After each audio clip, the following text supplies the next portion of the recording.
valid intersections with attributes. So valid intersections themselves, this is not a new feature. What they have done with this release is they have expanded valid intersections to be compatible with attribute dimensions as well.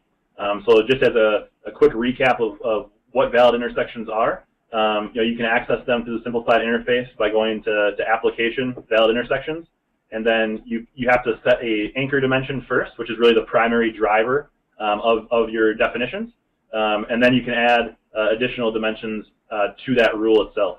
So now with this update, you can also add attribute dimensions.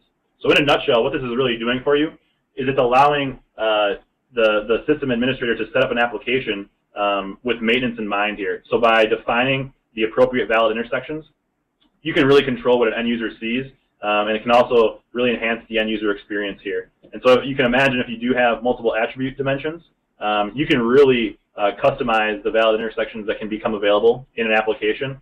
So really sky's the limit here with kind of enhancing your maintenance schedule on what end user can see and load data to. So this, coupled with kind of a good security model, is a really good one-two punch for creating an application that's sustainable moving forward. So these last few screenshots here, just some more screenshots from the interface itself. One thing I did want to mention, just through some of my testing, is I have the add rule and add dimension buttons in kind of a large screenshot there. Make sure you're able to find those and you click on those. Once you define your anchor dimension and select your secondary dimensions as well, you won't be able to actually define the point of view of those dimensions unless you add the rule. So that adding rule button is important to really define your valid intersections. So just wanted to point that out. And then once you add the rule, that's where you're able to pull up that select members interface and really get into kind of customizing what you want to see.